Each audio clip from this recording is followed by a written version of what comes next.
Wesley Franklin, Community Impact Director for the AHA, and will serve as today's moderator. In today's presentations, we will listen to some great leaders within the health and wellness industry to train our focus on the state of heart health amongst women in America. I don't have to tell many of you that heart disease is the #1 killer in the US, causing 1 in 3 deaths each year. Symptoms of heart disease and cardiac events are often different for women than they are for men, meaning that warning signs can be easily missed by both patients and even doctors. But there is good news, which is that heart disease is 80% preventable by making healthier lifestyle choices. I'd like to share with you one of our impact videos that highlights the importance of this growing issue amongst women. When women have been challenged, we've stepped up, stepped out, overcome opposition, broken barriers. We voted, led the workforce, joined forces, shattered ceilings, blasted into space. Our passion made history, but our actual hearts didn't. Heart disease has never been just a man's disease, but through the years, women have been excluded from studies, underrepresented, uncounted, untreated. If change only happens when we know there's a problem, know that cardiovascular disease is the #1 killer of women. That's a problem. With the American Heart Association leading, innovating, fighting, women are being considered more than ever and counted. We are given a chance to overcome by making strides in fields that once rejected us, by participating in research, by making simple life changes, by spreading the word. We won't let heart disease or stroke beat us. Watch me be counted. Watch me change my future. Watch me go red. Join us in making history at goredforwomen.org. A very important and impactful video. So throughout today's presentation, if you have questions for our presenters, please put them in the chat box. We will have someone monitoring those questions, and we'll leave some time at the end of our discussion today to address. So our first presenter, I would like to introduce Dr. Lena Rydberg. Dr. Rydberg is board certified in internal medicine and a member of the American Medical Association and the American College of Physicians. Prior to joining the Iowa Clinic, Dr. Rydberg practiced medicine in Tucson, Arizona. Dr. Rydberg believes communication is one of the most important aspects of medicine. She chose internal medicine because she enjoys building the close relationships that are found in primary care, and she has always had a special interest in adult medicine. So please welcome Dr. Lena Rydberg. Hi, nice to be talking with you today. As I've been involved with the American Heart Association for the past 4 years, I've often found that what we're focusing on is finding our why. Why are we doing this? Why are we paying attention to this? And with women and heart disease, we're paying attention to this because it is something that is not understood at the same level as it often has been for men's heart disease.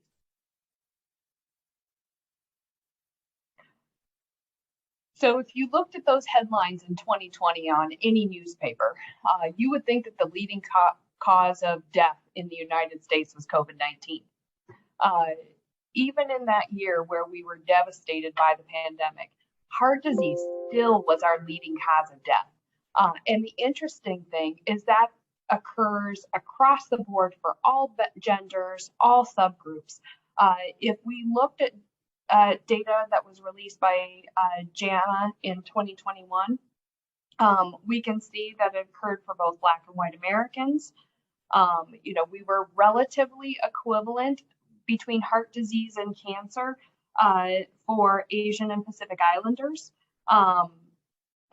And COVID-19 was a little higher in our Native American and Hispanic populations, and right up there with cancer and with heart disease. But over and over again, heart disease typically leads the curve.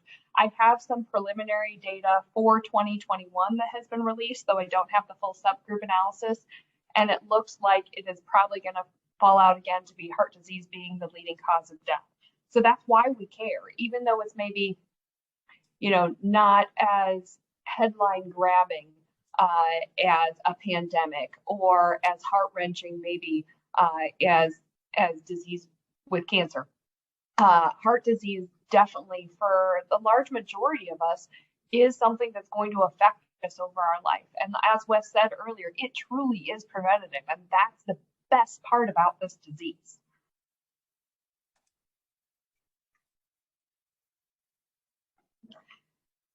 It's true in not just all our subgroups, but it's also true in women. So if you looked at your typical 1980s public service announcement, you would think breast cancer was our leading cause of death in women, and that women didn't experience heart disease nearly at the level that men did. Every advertisement that you're going to see for heart disease, even from the AHA way back, you're going to see a man clutching his hand to his chest and then falling over and having a heart attack. That's not classically how women experience it, but it doesn't mean that women aren't dying from this disease. Heart disease is the #1 killer of women in the United States, and it claims more lives than all forms of cancer combined, not just breast cancer, all forms. We also have some disparities, not just in recognizing that women are at risk for heart disease, but also in the care that they receive after they experience a cardiac event. It was really interesting for this talk when I was trying to try and find even an image source online for a woman receiving CPR. I had a terrible time. You would think that there would be stock photos everywhere. Nope, it's always a man. A woman might be delivering that CPR, but a man was always the one that was receiving it. So kudos to Joey Gaidon, who gave us this cartoon. If you look, it's not just the public service information that we're experiencing. Women actually are less likely to receive bystander CPR. So there was a nice article in circulation that actually was supported by the American Heart Association in 2021 on gender-based differences in outcomes amongst resuscitated patients with an out-of-hospital cardiac event. So what happened is these were patients who experienced a cardiac arrest at home, and they looked at every patient that was called into EMS sequentially, whether they received bystander CPR or not. And then we looked to see what their outcomes were long term. So really cool study because it looked at a whole population and not just whoever we were selecting. If you looked at that, 49.1% of women and 59.4% of men experience bystander CPR. So it's about a 10% difference. And we wonder, hey, is a 10% difference going to make a difference long term in their survival? And when we looked, it did. If we look at survival to hospital discharge, and that's not just being able to be discharged to home. This is just being able to leave the hospital. Only 22.5% of women survived a hospital discharge, while 36.3% of men did. So we're definitely doing better in men than we are in women. So is that the care they're receiving in the hospital? Is that gender-based differences where just cardiac disease is more difficult to treat in women? They've looked and they controlled for all of these things. One of the cool ways that they controlled for this is they actually enrolled people who had a DNR into the study. If paramedics were called out to the house, they were still enrolled into this study. But they, of course, were not giving them CPR that they had already declared that they didn't want. And so then they looked to see, were there any gender-based differences in survival there? And no, that gender-based difference completely disappeared when you were taking CPR out of the picture for patients. And so then our question is why aren't women surviving? Well, it's probably that 10% difference. Their in-hospital care is very similar. They're receiving drugs at similar rates. They're receiving interventions at similar rates. The difference is that bystander CPR. So people are asking, hey, why does the first 10 minutes matter so much? They're in the hospital for 5, 6, 10 days after. Why does it matter that when they immediately had a cardiac arrest that they received that CPR right away? Well, the reason why is because you start getting irreversible brain damage that occurs relatively quickly if a person does not receive bystander CPR. So you start seeing that damage around 4 minutes after a person has arrested, and usually that damage is irreversible by 9 minutes. If we're looking in our county, typically EMS response time is right around 8 minutes. And so if you're even just a little bit far out, paramedics can't get there in time before irreversible brain damage is starting to occur.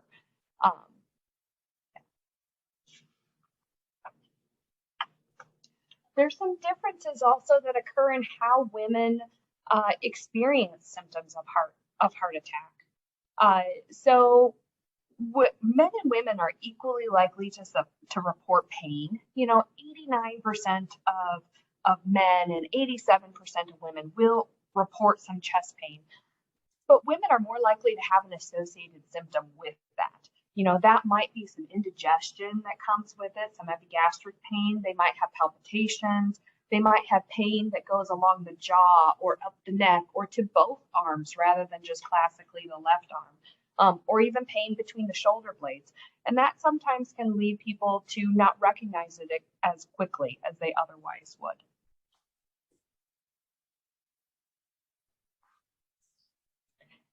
And so that leads us to our why. And for every person, that why is different. But for me, that why is very personal. This is a picture of my grandmother, Eleanor Rydberg. So back in 2008, right around Christmas time, she fell on her way out the door at my parents' house and experienced a hip fracture. She was actually recovering really nicely in the hospital, doing well, had her hip fracture repaired and was getting ready to be discharged from the hospital to move on to rehab. So on the day that she was getting ready to be discharged from the hospital and leave all those people who knew her well and had been taking care of her, she started to experience some shortness of breath. She didn't experience any chest pain at all.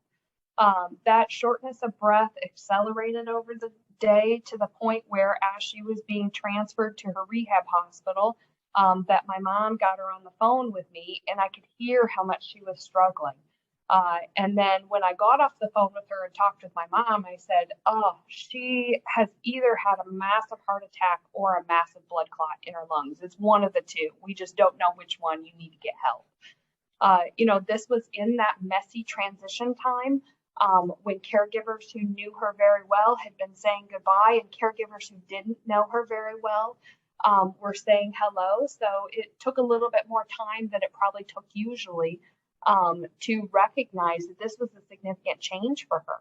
In addition, without having a classic symptom, that made it much harder for it to be recognized that what she was having was a heart attack. The minute they got that EKG on her, they recognized that she was having a significant cardiac event, but by that point it had already been 12 hours plus. The system moved just as fast for her as a woman as it would have for a man. Once that EKG was recognized to be showing that she was having a myocardial infarction, and so that she got transferred back to the other hospital.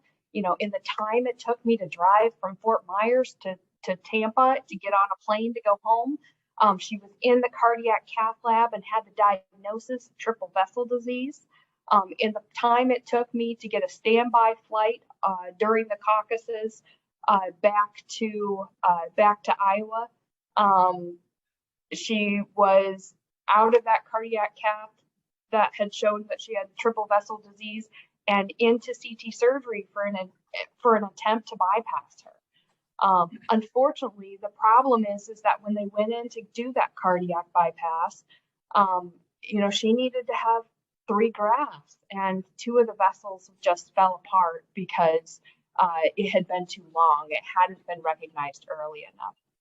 We had some very valuable time after that in the ICU with her while she was doing okay on an intra-aortic balloon pump for a while. But unfortunately, her heart just wasn't strong enough. And when they tried to remove that intra-aortic balloon pump, she passed. And I wonder, if we had been able to recognize that those initial symptoms of shortness of breath for her, that was her only cardiac symptom, and that we checked, would those grafts have been viable? The system moved great for her once we recognized there was a problem, but because her symptoms weren't classic, it was harder to diagnose.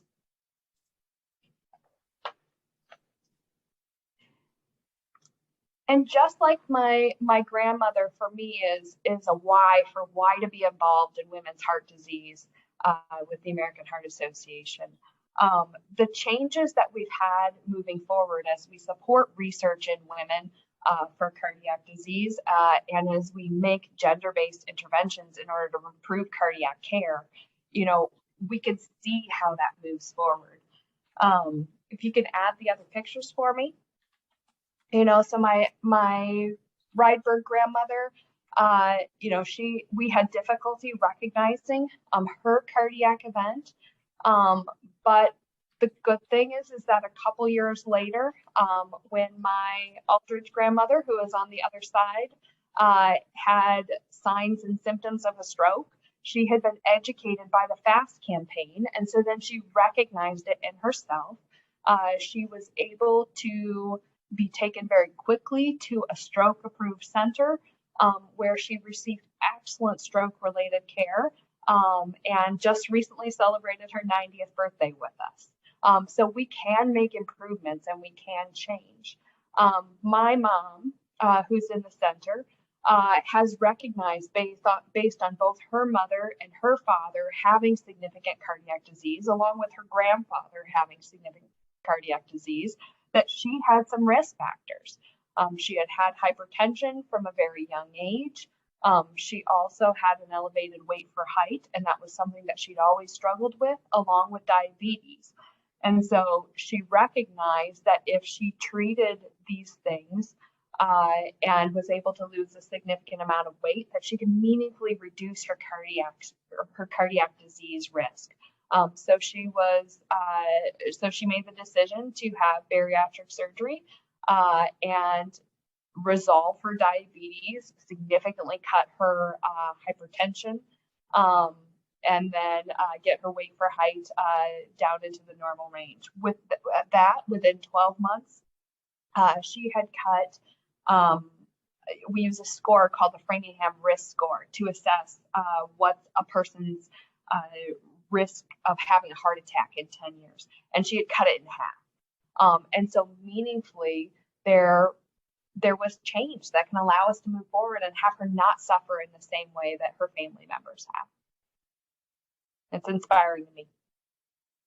The how for each patient is unique. One thing we didn't talk about at the beginning is over time when I have been involved in primary care, I have seen that in primary care, it is all about motivation. It's motivation for change. We all are busy. We all have so many different things that we're doing in life. It's how do we prioritize and how do we make these things that are important for our health, how do we make them be a part of our daily life?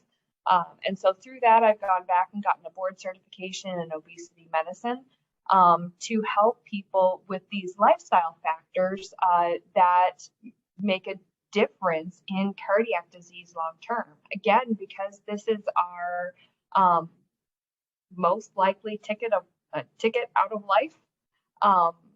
It is the thing that makes the most sense to invest our time and energy into.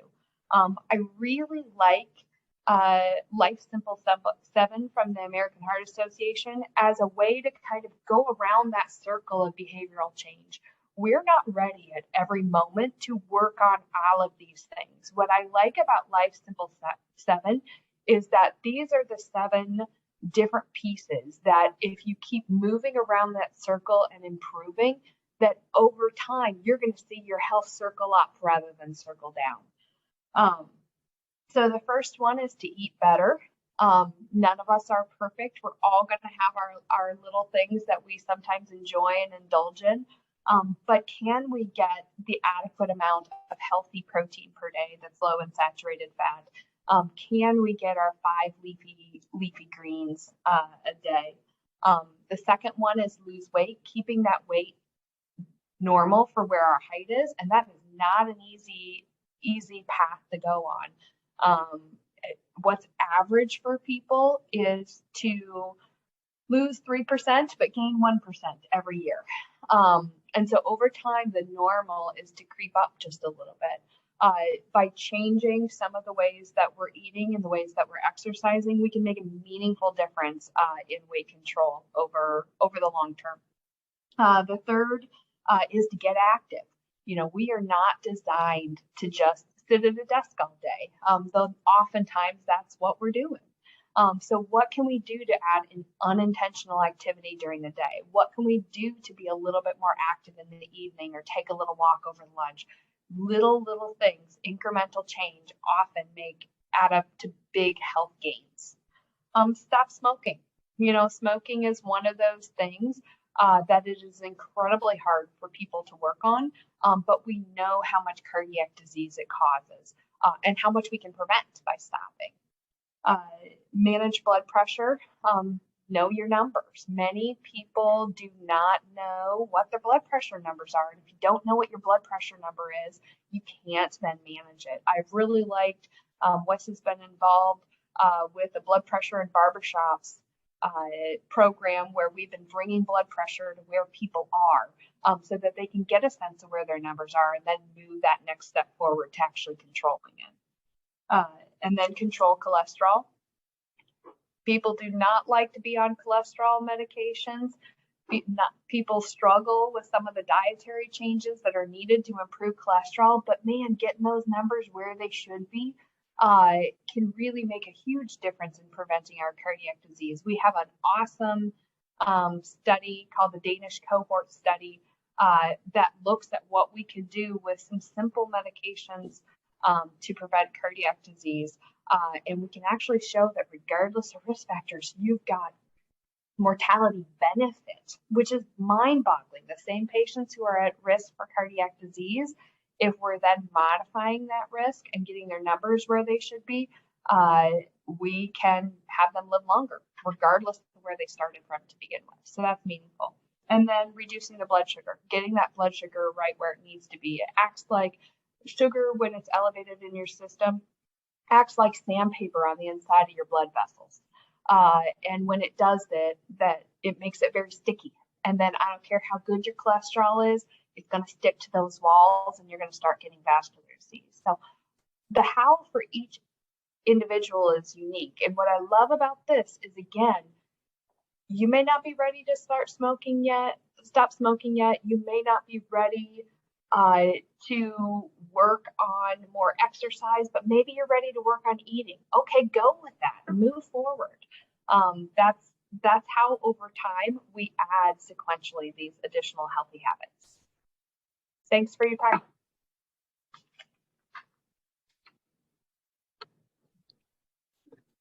Thank you very much, Dr. Rydberg, for helping us understand the importance of heart health in women, and you're sharing your personal why. And thank you for highlighting the gender differences, especially around receiving CPR in women. You know, nationally, bystander CPR is below 40%.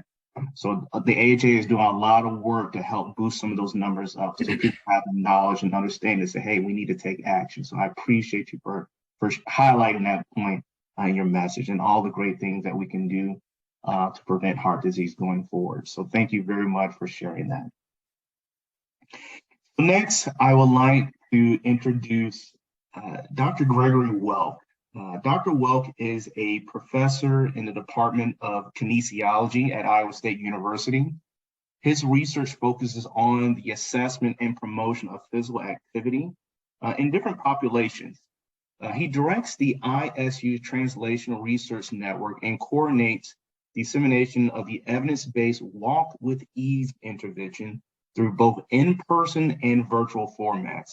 So his presentation today will cover the benefits of walking for personal health, as well as programming strategies used to facilitate the delivery in community and worksite settings. So please welcome Dr. Gregory Welk. All right. Thank you, Wes.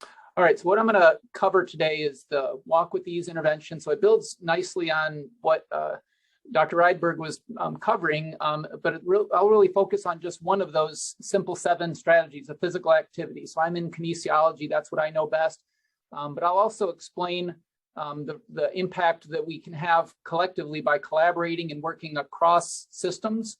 So my interest in translational research captures programming in community settings, worksite settings. And so the program I'll talk about is Walk with Ease, and we'd welcome and need really participation and engagement from any other stakeholders or organizations across the state. So this is a great opportunity for me to, I guess, share this with the American Heart Association connections, and I'd welcome any help in advancing this across the state in both community and worksite settings. I will kind of talk about this overall for males and females, but I think we all know that women tend to be more likely to follow advice from doctors. They're more likely to take preventative care. And so they tend to be the participants that sign up for these programs. So even though Walk with Ease is open to men and women, the majority of our participants do seem to be women because they really have a strong interest in prevention and taking care of themselves. So I'll click the next slide, I guess. So at the bottom of my first slide, you saw 2 different logos. This was one of them, U-Turn. And Wes mentioned that I lead this group on our campus called U-Turn, that stands for Translational Research Network. And our focus here is on translating evidence-based programs into practice. And so Walk with Ease is just one of many programs we focus on in that regard. So you can go to the next slide. And this is a depiction of our model of how we work. And you see on the left, there's links between our transdisciplinary research team and community stakeholders. So these could be groups in YMCAs, older adult centers, health departments, schools, work sites, any type of community stakeholder. And we learn from them, and we hope we can help them build capacity in their system to create change over time. So through collaborative research, we hope to promote science-driven practice, which leads to enhanced community systems, which leads to broader community health impacts. And so when we think of community, I'd like you to take a really broad view of that, because it could be a school community, it could be a worksite community, it could be an actual community, it could be a county, and in this case, it's also a state. And so a lot of our work is aimed at building translational systems that can be sustained over time and operate to have a bigger public health impact. You can go to the next one, Wes. So the program I'll focus on again is called the Walk with Ease program, and it's broadly endorsed by the CDC as a lifestyle management program. This is a link to the website that they've provided on the program, so you could look through it there. And if you click one more time, Wes, it'll highlight a couple of the features. So Walk with Ease aims to improve balance and strength, improve arthritis systems, increase strength, increase walking pace, increase confidence. So they don't target heart health per se, but I think you'd all agree that physical activity is one of the strongest preventative strategies we can use for improving heart health. And so that goes without saying, but the reason they emphasize those objectives is because oftentimes for older adults, the keys that are really important for them is maintaining function, maintaining independence, and staying active in their older years. And Walk with Ease is an evidence-based program that's designed for that. So next click there. And this is our partners that we work through at the national level. Actually, the Arthritis Foundation is the developer of the original Walk with Ease program, and they are guided by the National Association of Chronic Disease Directors to facilitate dissemination of this across the country. And the third partner, the Osteoarthritis Action Alliance, kind of takes the information and puts it into practice. So they are the ones that have developed an online portal to help deliver Walk With These in a standardized way across the country. And so the three of them kind of work to coordinate program, again, nationally. Now, if you click one more time, we actually work with a nonprofit here in Iowa called CHP Community, and they're designed or positioned to serve as a hub for preventive programs across the state. And so one of the things they're working towards is to take referrals from clinicians all over the state, or it doesn't have to be clinicians, it could be public health leaders, again, nonprofits, extension agents, any area agency on aging. We work very closely with them, and they take referrals through that system to help individuals find programs in their community.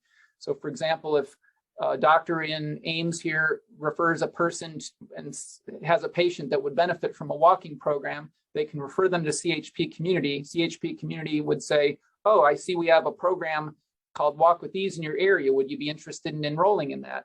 And then the participant or individual could sign up and say yes, and then they get directed to our team or any team across the state that could deliver this Walk With These program. So we're working to build this preventive service system that would allow referrals into and out of a evidence-based program. And I'll allude to that a little bit more at the end about how it'll work as we scale it up. So next slide. And so this is our website for our current Walk With These program. And we actually deliver programming, as Wes mentioned, both virtually across the state or in person in a local program. But even in our local program, we're working to build capacity to train other agencies and entities across the state. So we trained an area agency on aging group in Johnston to deliver Walk With These there. And we were able to train this person to deliver the same program, and we just finished that program. So our long-term goal is eventually to train different leaders from across the state to deliver the same evidence-based program with the same fidelity and to achieve, bigger public health impact.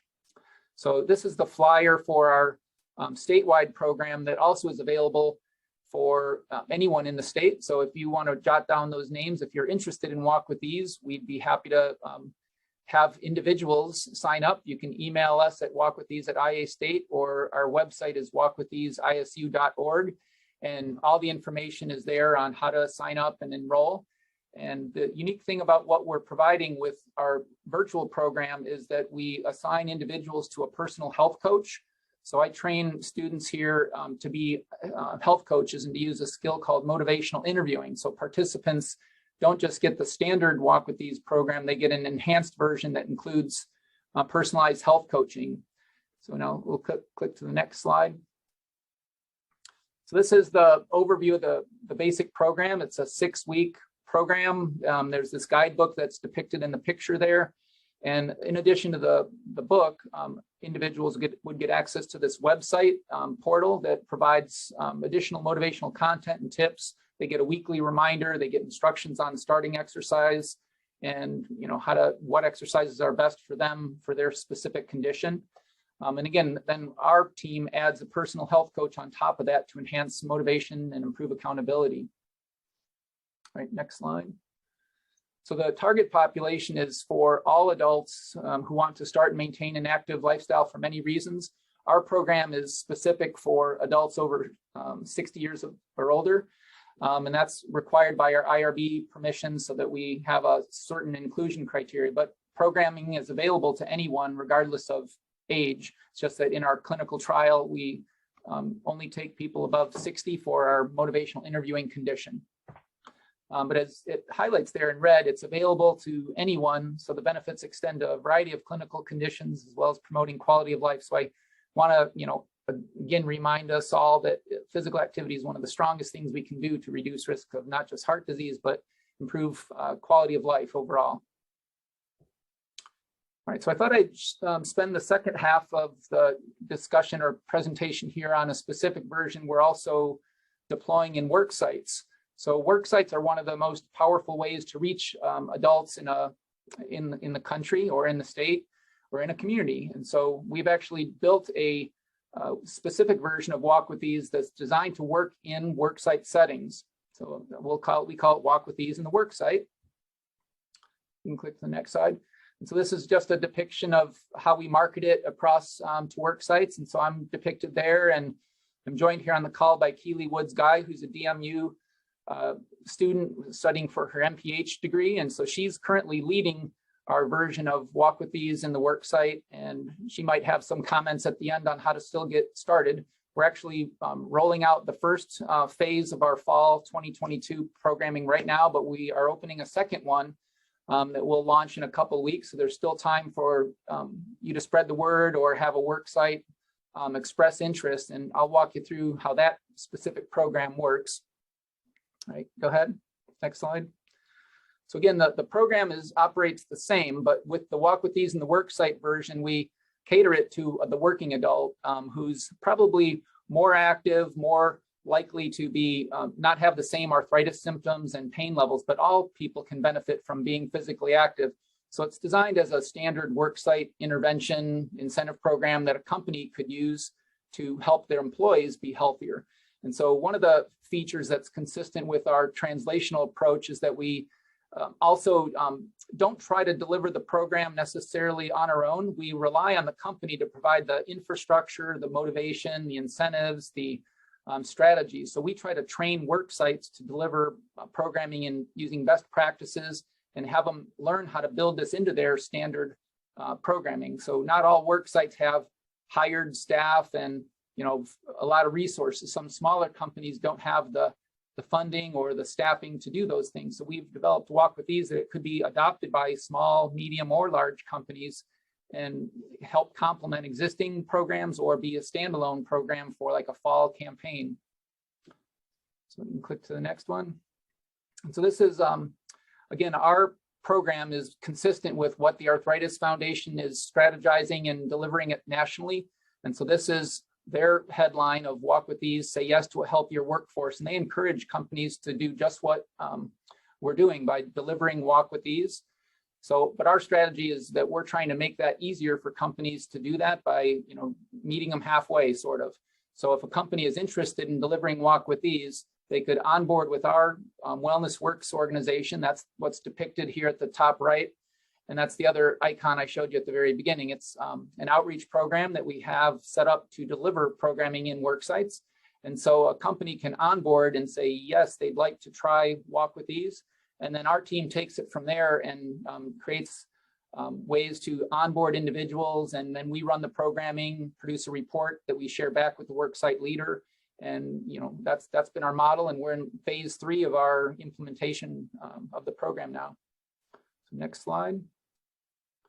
So this is the benefits we share with companies. The advantages to a company is that it can boost morale, connect and support employees working from home, educate, incentive, and motivate employees. And again, this is the handouts that we're using and sharing with companies here that are right from the Arthritis Foundation. And employees also have benefits. They would get more exercise, learn self-management techniques, improve their health, improve their productivity. So there's benefits to both employers and employees, and that's one of the reasons we are interested in delivering programs through work sites. All right, next slide.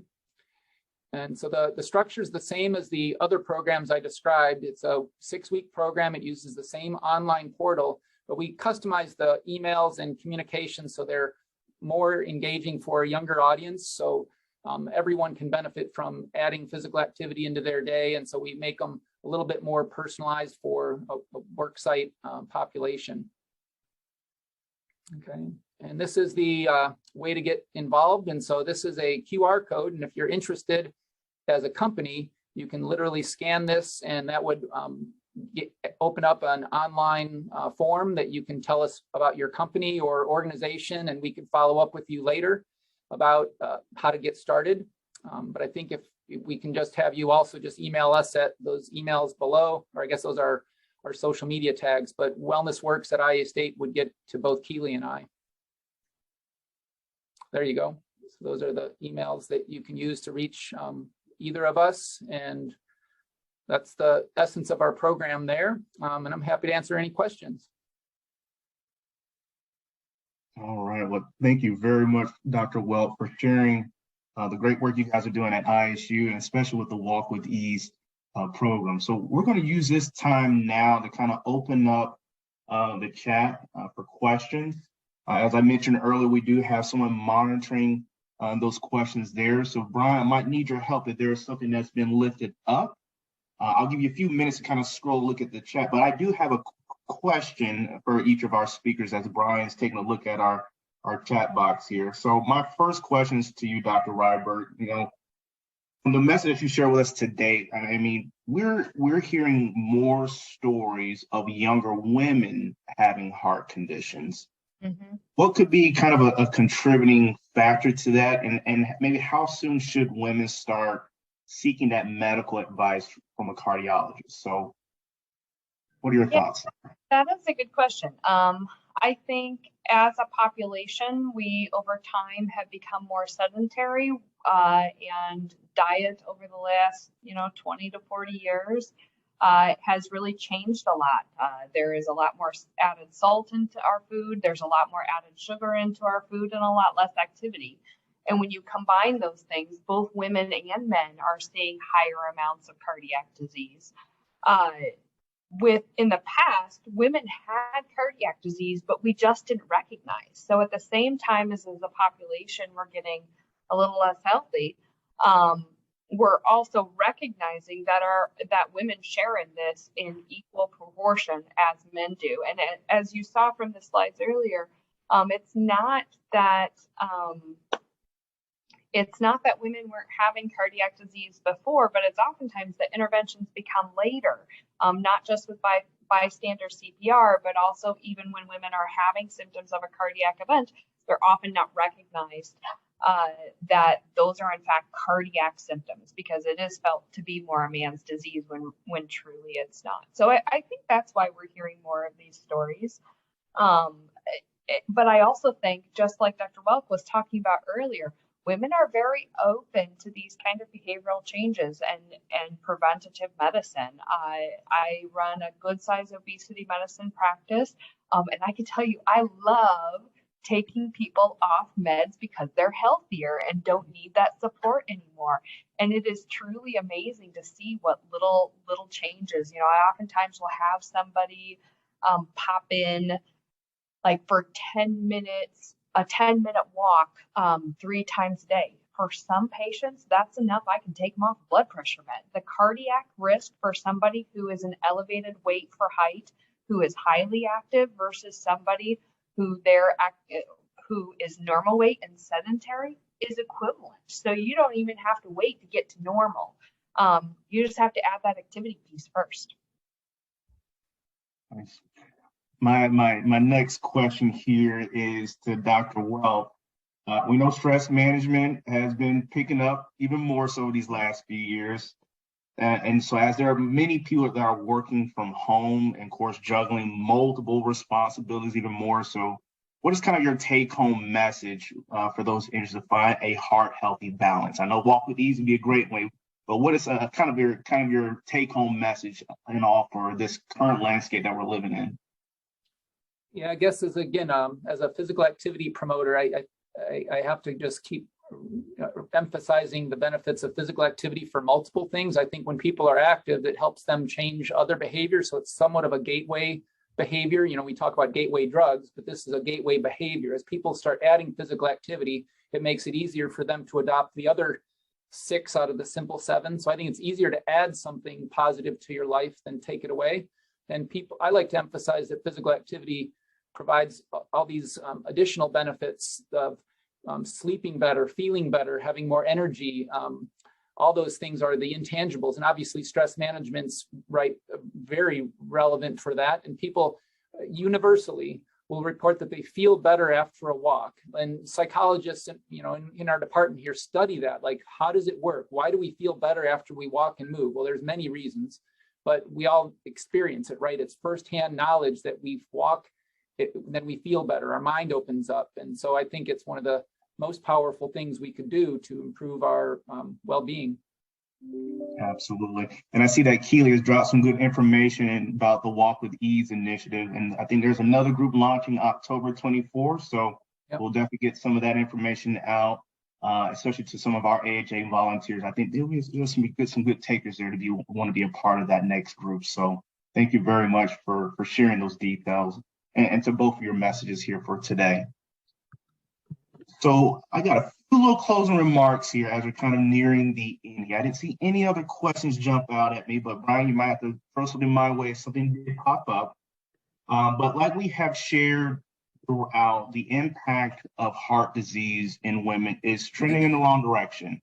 As we shared earlier, and of course with our presenters, nearly 1 in 3 deaths, women suffer from this issue. We know that together, we can preserve, protect, and continue to build a healthier community right here in Des Moines and across our state. So in this new reality, we know there will be unquestionably new challenges for all of us as we press forward to achieve our mission. So we look forward to continue to collaborate with each of you to extend people's lives today and into the future. So to that end, there are ways you can stay engaged with the American Heart Association and helping us achieve our mission. You connect with us through our Go Red for Women initiative by visiting www.goredforwomen.org or locally at www.heart.org/DSM-GO-RED. Last month, we had a great time celebrating our annual Go Red for Women event. Nearly 250 people came together to support a great cause for women's heart health. You can also take part in our upcoming events. We are always looking for participants, donors, and volunteers. Our next events here is that we're going to be engaging our high school girls in our STEM event. Tentative, we're looking at November 8th. And then, of course, we have our Heart Ball, which is back in Heart Month, February 11th, 2023. So we're really excited about these upcoming opportunities that we have. Our next community conversation is set for November 10th as we discuss the challenges around access to care in our rural communities of Iowa. So that is a very important topic. So stay tuned for the event details and the speaker invites for that next conversation. So that being said, thank you for joining us today. Unless there's any more questions in the chat box, I don't see Brian not buzzing at me, but thank you very much to Dr. Rydberg, to Dr. Welk for their message in support of heart health for women. This concludes our community conversation. Until next time, stay safe, stay healthy, and stay connected.